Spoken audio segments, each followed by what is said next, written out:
Hello everyone, welcome to LSS tutorial.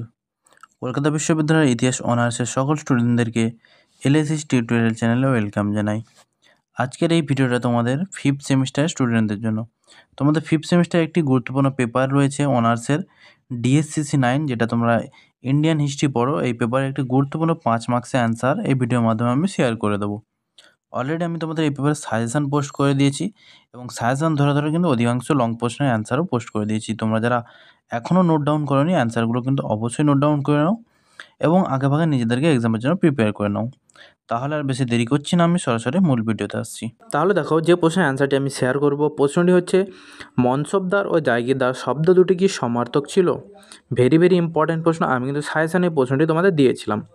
এবারে আমি অ্যান্সারটি বলছি, তোমরা খাতায় দেখে দেখে নোট ডাউন করে নাও। মুঘল সাম্রাজ্যের প্রশাসনিক ব্যবস্থার দুটি গুরুত্বপূর্ণ স্তম্ভ ছিল মনসবদারি ও জায়গিরদারি প্রথা। এই দুটি শব্দ প্রায়শই একসঙ্গে ব্যবহৃত হলেও তাদের মধ্যে একটি মৌলিক পার্থক্য ছিল। মনসবদার ছিল একটি পদ বা মর্যাদা, আর জায়গিরদার ছিল সেই পদাধিকারীকে বেতন দেওয়ার একটি বিশেষ পদ্ধতি। প্রথম ব্যাটি বলে দিয়েছি। তারপরে দেখো, মনসব শব্দের আক্ষরিক অর্থ হলো পদমর্যাদা বা পদ। মনসবদার ছিলেন মুঘল আমলে একজন সামরিক ও অসামরিক কর্মকর্তা, যার পদমর্যাদা তার ক্ষমতা, বেতন, দায়িত্ব নির্ধারণ করত। প্রত্যেক মনসবদারের দুটি ভাগ ছিল, জাট এবং সাওয়ার। এই পদমর্যাদা অনুযায়ী মনসবদারদের শ্রেণীবিন্যাস করা হতো। মুঘল প্রশাসন, সেনাবাহিনী ও রাজস্ব ব্যবস্থার উচ্চপদস্থ সকল কর্মকর্তাই এই মনসবদারি ব্যবস্থার অন্তর্ভুক্ত ছিলেন এবং তারা সরাসরি সম্রাটের অধীনে কাজ করতেন। ঠিক আছে, তারপর দেখো কী রয়েছে। একজন জায়গিরদার ছিলেন মূলত একজন মনসবদার, যাকে বেতনের পরিবর্তে একটি নির্দিষ্ট অঞ্চলে রাজস্ব আদায়ের অধিকার দেওয়া হতো। অর্থাৎ জায়গিরদারি ছিল মনসবদারি ব্যবস্থার একটি অংশ।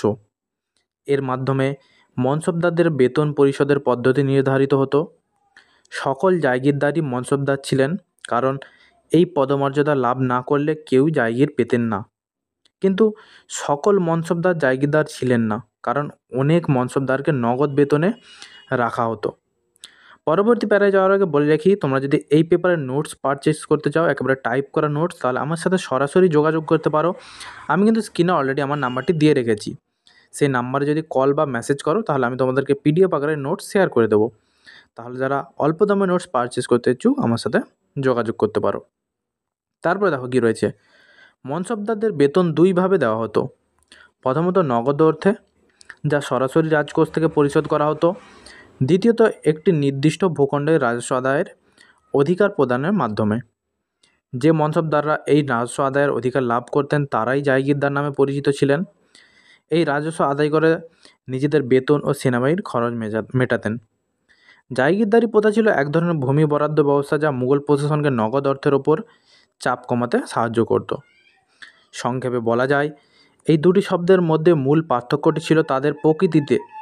মনসবদার ছিলেন একটি প্রশাসনিক বা সামরিক পদমর্যাদা, যা একজন ব্যক্তির অবস্থান, ক্ষমতা, দায়িত্বকে বোঝাতো। অন্যদিকে জায়গিরদার ছিল সেই মনসবদারদের বেতন পরিশোধের একটি নির্দিষ্ট পদ্ধতি।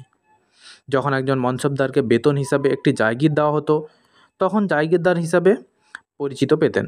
সুতরাং মনসবদার শব্দটি একজন কর্মকর্তাকে বোঝাতো, আর জায়গিরদার সেই কর্মকর্তার একটি বিশেষ পরিচয় ছিল, যার বেতন পদ্ধতির সঙ্গে যুক্ত ছিল।